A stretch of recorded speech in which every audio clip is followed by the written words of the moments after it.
Screen మీద ఒక video అయితే చూపిస్తా. ఈ వీడియో అనేది 1 మంత్ నుంచి చాలామంది అడిగారు. నేనే లైట్ తీసుకున్నా. కానీ ఒక సబ్స్క్రైబర్ అయితే రెగ్యులర్‌గా అడుగుతున్నారు. రిక్వెస్ట్ మేరకైతే చేసిన. ఇందులో ఫోటోది కూడా బాగా సింక్ అయింది. ఒకవేళ లిరికల్ కూడా బాగా సింక్ అయింది. చూపిస్తాను. లిరికల్ యానిమేషన్ కూడా చెప్పనీకి ట్రై చేస్తా. చూడండి. ఆకాశానికి నిచ్చెన వేసి చుక్కల పట్టుకునడిగాను చూస్తున్నారు కదా! ఇక్కడ నేనైతే ఒక సైడ్ అయితే ఓన్లీ నార్మల్ లిరికల్ ఉంది. ఒక సైడ్ ఫోటోతోటి ఉంటది. చాలా బాగుంటది. లిరికల్ అంటే ఫుల్ ప్రాజెక్ట్ కావాలంటే కూడా ఇస్తాను నేను. మొత్తం ఎడిటింగ్ చేసింది. బాగుంది. అది కూడా యూజ్ చేసుకోవచ్చు. ఒకవేళ వేరే సాంగ్ కూడా మీకు ఉపయోగపడవచ్చు కాబట్టి ట్రై చేయండి. లాస్ట్ వరకు చూడండి. చాలా హెల్ప్ అవుతుందని అనిపిస్తుంది నాకైతే. నేను సెపరేట్ అయితే కొన్ని ప్రాజెక్ట్ ఇస్తాను. కొన్ని డీటెయిల్ కూడా ఎక్స్‌ప్లెయిన్ చేస్తాను కాబట్టి చూసి లైక్ చేసి వీడియో చేసుకోండి. ఓకేనా?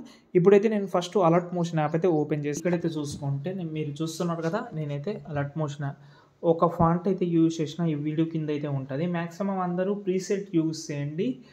ప్రీసెట్‌లో మీకు కొన్ని ప్రాబ్లమ్ కూడా రావచ్చు. అది డెఫినెట్‌లీ ఒప్పుకుంటాను. ఎందుకంటే లాగిన్ ప్రాబ్లమ్ రావచ్చు అందులో. లాగిన్ ప్రాబ్లమ్ వస్తే మీరు లాగిన్ ఆర్‌సిఎఫ్ క్రియేషన్ అని సెర్చ్ చేయండి. 3 వీడియోస్ అయితే చేసిన. ఆ వీడియోలో మీరు ఏదైనా ఒకటి చేసినా మాక్సిమం సొల్యూషన్ అయితే దొరికిపోతుంది మీకు. ఓకే. 99% 1% చెప్పలేను. కానీ ప్రీసెటే యూజ్ చేయండి. ఓకేనా? ఇప్పుడు నేను మీకైతే 2 ప్రాజెక్ట్ ఇచ్చాను. ఒకవేళ ఫోటోతోటి చేస్తారా లేకపోతే లిరికలే చూస్తారా? లిరికల్ చూపిస్తాను ఫస్ట్. ఓకే. ఇక్కడ చూసుకోండి. లిరికల్ చేసే ముందు ఈ బాక్స్ మీద క్లిక్ చేసి కెమెరా ఆన్ చేసుకోండి. చూద్దాం ఇప్పుడు. చూడండి లిరికల్ మాక్సిమం సేమ్ అలాగే పెట్టాను. ఇందులో కొన్ని వీడియోస్ కూడా యూజ్ చేసిన. ఓకే. మీరు ప్రీసెట్ యూజ్ చేస్తే మీకు ఈ ప్రాబ్లమ్ అయితే రాదు. అన్నీ ఆటోమేటిక్‌గా వచ్చేస్తది. ఫాంట్ ఇంపోర్ట్ చేసుకుంటే చాలు. ఇందులో గర్ల్స్ ఫోటోస్ కానీ అవన్నీ ఉంటది. అన్నీ మాక్సిమం కవర్ చేసేసిన. పెద్ద ఇబ్బంది పడాల్సిన అవసరం అయితే ఏం లేదు. ఓకేనా? టెక్స్ట్ కానీ, పీఎన్‌జీస్ కానీ అన్నీ ఉన్నాయి. బాగున్నాయి ఇవైతే. ఓకే. కానీ ఫోటో దగ్గర ఒక ప్రాబ్లమ్ ఉంటది. ఫస్ట్ ఆఫ్ ఆల్ బ్యాక్ వద్దాం. ఫోటో ప్రాజెక్ట్ ఇచ్చాను కదా! దీన్ని మీరు కూడా కెమెరా ఆన్ చేసుకోవచ్చు. No problem. ఓకే. కొంచెం స్క్రోల్ చేస్తే ఇక్కడ మనకైతే ఫోటో ఉంటది ఇక్కడ. ఓకే. ఇక్కడ మనకు 2 గ్రూప్స్ ఉంటది. ఈ కింది గ్రూప్ తోటి మీకు అసలు అంత అవసరం కూడా లేదు. పైన గ్రూప్ సెలెక్ట్ చేసి ఎడిట్ గ్రూప్‌లోకి వెళ్దాం. ఇప్పుడు మీరు ఎవరైతే ఫోటో పెడదామని అనుకుంటున్నారో ఈ ఫోటో ఫస్ట్ డిలీట్ చేసేయండి. మీ యొక్క ఫోటో పెడతాం. ఏదైనా ఒకటి పెడతాను. ఒక్క నిమిషం. రిమైనీ యాప్ నుంచి ఒకటి తీసుకుంటా. రిమైనీ గర్ల్స్ అనుకోవచ్చు, బాయ్స్‌ది అనుకోవచ్చు. మీ చాయిస్ అది. ఇది వద్దులే కానీ.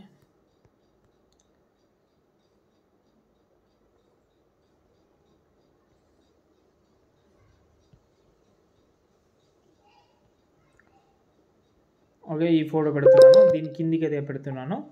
ఓకే. ఎక్స్ట్రా పార్ట్ కట్ చేస్తున్నా. ఇది పర్ఫెక్ట్‌గా మ్యాచింగ్ అయింది. బ్యాక్ వద్దాం ఇప్పుడు. బ్యాక్ వచ్చిన తర్వాత ఇక్కడ చూసుకుంటే సెట్ అయింది. కానీ ఇక్కడ మీరు అసలు సరిగ్గా మ్యాచ్ కావడం లేదు. ఏందంటే బ్యాక్ సైడ్‌లో ఒక షాడో ఉంది. దాంతో పాటు బటర్‌ఫ్లైది కూడా అంత మ్యాచింగ్ అయితే అవుతలేదు నాకు అనిపిస్తుంది. ఓకేనా? అప్పుడు మనం కింద ఈ 2 గ్రూప్స్ కింద ఒక ఫోటో ఉంటది. దాన్ని సెలెక్ట్ చేసి ఇందులో మీకు మ్యాచింగ్ కలర్ మీ డ్రెస్ కలర్ ఏదైతే ఉందో అది మ్యాచింగ్ కలర్ పెడితే మ్యాచింగ్ అయితే అయిపోయింది. చూస్తున్నారు కదా! కానీ ఇక్కడ మనకు ఎమోజికి బాగా సెట్ అయితే లేదు. దానికోసం మీరు కలర్ చేంజ్ చేసుకోవచ్చు. ఎఫెక్ట్ ఆప్షన్‌లోకి వెళ్ళి కలర్ అండ్ ఫీల్డ్‌లోకి వెళ్ళి ఇక్కడ మనకు హెచ్‌యుఈ అని ఉంటది ఈ ఎఫెక్ట్ అయితే. దీనైతే మీరు మీ కలర్‌ని బట్టి ఇక్కడైతే చేంజ్ చేసుకోవచ్చు ఇలా. దీన్నే కాపీ చేసి ఇంకో బటర్‌ఫ్లైది చేంజ్ చేసుకోవచ్చు. చూడండి బాగా మ్యాచ్ అయింది. సేమ్ ఇలాగే ఈ ఫోటోను కూడా అలాగే చేయాలి. డ్రెస్ కలర్‌ని బట్టి బ్యాక్ సైడ్‌లో ఉన్న కలర్ చేంజ్ చేసుకోవచ్చు. ఇక్కడ నేనైతే రెడ్ కలర్ పెడతాను. మ్యాచ్ అయింది. ఇలా కొంచెం అడ్జస్ట్‌మెంట్ చేసేటప్పుడు మాత్రమే కొంచెం ఆలోచించాలి మీరు. మిగతా అన్ని టైంలో బాగా సెట్ అవుతుంది. అంతే. ఇదైతే బాగా సింక్ అయింది. అంతే. దాని తర్వాత వీడియోని సేవ్ చేసుకోవచ్చు. జై హింద్.